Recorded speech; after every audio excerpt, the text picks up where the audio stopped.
Alice and Jack are a married couple living in Victory, California, an idealistic desert company town in the 1950s. Every day, the men leave for work at Victory headquarters in the surrounding desert, where their wives are forbidden from entering or even asking about their husband's work. During the men's absence, the women relax and enjoy luxuries while caring for their homes.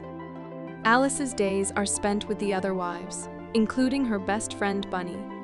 Margaret, one of the residents, has become an outcast after having a mental breakdown and abandoning her son in the desert, resulting in his apparent death, though she claims Victory took him away as punishment for breaking the rules.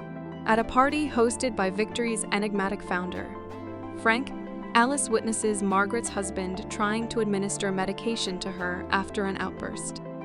Alice and Jack then have sex in Frank's bedroom, but she notices Frank watching them. While riding the tram through town, Alice notices a plane crash in the desert and goes to help. She comes across headquarters in the desert and touches one of its mirror-like windows, having surreal hallucinations about another life, before waking up at home that night. In the days that follow, she witnesses increasingly strange events and receives a phone call from Margaret, who claims to have witnessed the same things. After brushing off Margaret, Alice witnesses her slit her own throat and fall from her roof. Alice is dragged away by men in red jumpsuits. Alice's claims are dismissed by Jack, who says Margaret is simply recovering from a household accident. Alice then tries to question Jack about what's really going on at the Victory Project, but he becomes enraged and gaslights her. Dr. Collins, the town physician, prescribes Alice medication, which Jack declines, and she steals Margaret's heavily redacted medical file from his briefcase. Alice becomes increasingly paranoid, and during a company celebration in which Frank promotes Jack, she collapses in the bathroom. Alice tries to explain her suspicions to her friend Bunny, but Bunny reacts angrily, accusing Alice of jeopardizing their livelihood in Victory. Alice and Jack invite their neighbors to dinner, along with Frank and his wife, Shelley. In private, Frank confirms Alice's suspicions and taunts her, saying he hopes she continues to challenge him. Over dinner, Alice tries to expose him, but Frank makes her appear delusional. Alice begs Jack to leave Victory, to which he pretends to agree, but instead has Frank's men take her away. Dr. Collins subjects Alice to electroshock therapy, during which she sees visions of herself in the 21st century, working as a surgical resident and living with the unemployed and disgruntled Jack. Alice returns to her normal life after her treatment, but she realizes the visions are her true memories. Jack finally admits that Victory is a simulated world in which the men live their version of perfect lives.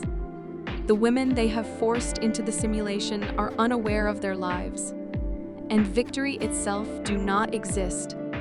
In reality, the men are logging out of the simulation for real jobs and to maintain their drugged wives, whose minds remain in the simulation. Jack argues that Alice was unhappy in the real world, and Victory means they can both finally be happy.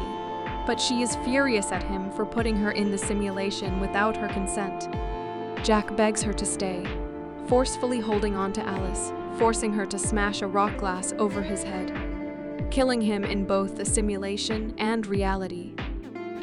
Frank receives news of Jack's death, while Bunny locates Alice and explains that she was aware Victory was a simulation, but chose to remain to be with her children, who died in real life. She tells Alice that her real body will be killed by Frank's minions, so she must travel to headquarters, the simulation's exit portal. Alice confronts the neighborhood silently, causing the other wives to become aware. As she flees in Jack's car, Alice is pursued by Frank's men, eventually causing them to collide fatally. Meanwhile, Shelley kills Frank to seize control of Victory. When Alice arrives at headquarters, she puts her hand on it just as Frank's men approach. As the screen fades to black, Alice gasps for air. Thanks for watching. To catch all the latest from us, subscribe and hit the bell icon to get notified as soon as a new video drops. We'll see you in the next one.